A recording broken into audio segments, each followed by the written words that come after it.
We're going to look at what I'm thinking about as far as this trailer build is concerned. This is the first video. So we're just going to be looking at pictures and getting a kind of an understanding. So basically, 8.5 by 20 is what I'm thinking. So we're going to have 8 inches separating your axles, additional 8 inches, and then torsion axles, load range H, beaver tail for, getting out of driveways and not scraping everything. This door is not this is a ramp door. We're going to have a regular door, you'll see later. Also, just basically a rolling billboard. You're going to have your ladder rack up top, six posts, 1, 2, 3, 4, 5, 6, probably 6 with ducktails in the rear and in the front for the ladder in the rear. So when I'm leaning the ladders up, it doesn't hit the actual trailer. And that's all for this picture right here. And then also the tongue's going to be extended another 12 inches. This is a regular, so 12 inches extra. And then you're going to have a platform there for the ladder, and then just ease of use, really just ease of use. So that's what and then here's the actual, the color scheme I'm thinking about is all blacked out, 50,000 skin, which so you don't get that wavy look or anything like that. So it's flush, easy, screwless. I don't need completely screwless, because if the corners need the screws or anything like that, that's fine. I don't care. But as long as I have a flat spot for graphics and whatnot, advertisement. But all black, regular door, and then obviously this is a steel trailer, so we're gonna have an aluminum one, and then hydraulic jack with the stairs, and then also on this side, probably on the driver's side, maybe the driver's side, we'll have the AC condenser. I think that's what it's called. But I haven't done all my homework yet. Obviously, this is basic my thought process on this. So we're going to go into the interior. We're going to do the nose first. The nose is what I want to get handled.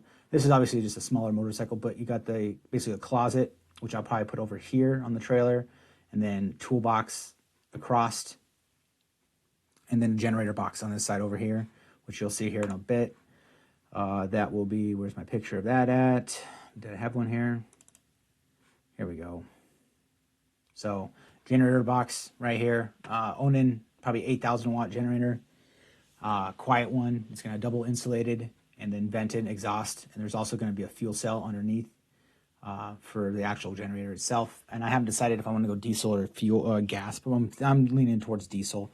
And you can see here you have an extra long nose. There'll be a platform, the stairs going up, and then the AC condenser. Well, I think that's what it's called. And then there'll be a roof AC heat vent, so it heats up. This is way too long. This is, I think, the 28 footer, 26 footer. But that's just, a generator box is definitely going to be in there because I'm going to need that, and this trailer is going to last a long time. So, and then the rest of these pictures are pretty much just tool storage layout. So I'm thinking something like this, where I can customize it to go wider, deeper if I need to, maybe even something modular, but there's going to be rows and rows of tools and material storage. And then we're getting into, here's a picture of an Onan generator if you guys want to know. So this is basically, these are heavy, expensive, but they last forever. They're pretty much the A+ of generators. I'm going to buy once, cry once, and not have to deal with anything. Remote connection, and then it's also going to, not only is it going to be able to power compressor, all my tools, recharge my batteries, lighting, everything. It's also going to be a standby generator for the house if I need it. So that's the thought process on this as well. And these things, you can see, this is actually an aluminum case, but they are expensive, but they are fan-freaking-tastic. And then you can see here, control panel for the Onan generator, kind of the same thing. You get hours, fuel, and then there's going to be more. There's going to be actually, for your inverter and all that kind of stuff. That'll be a control panel I'll show you here in a second, but just something else I'm thinking of. Here's a control panel. Right here, fuel, you got your on-offs, all that kind of stuff. Lighting, there's going to be a bunch of lighting, awnings. This is actually in an RV, I think, but this is the same kind of concept I'm looking at to build. So, and this I can build this almost myself. You can get switches and you can wire it yourself, but I will have it pre-wired for sure from the dealer itself.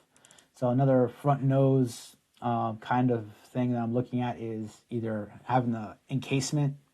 Like, this is not a square front end, but you can see he has a regular Craftsman toolbox right here.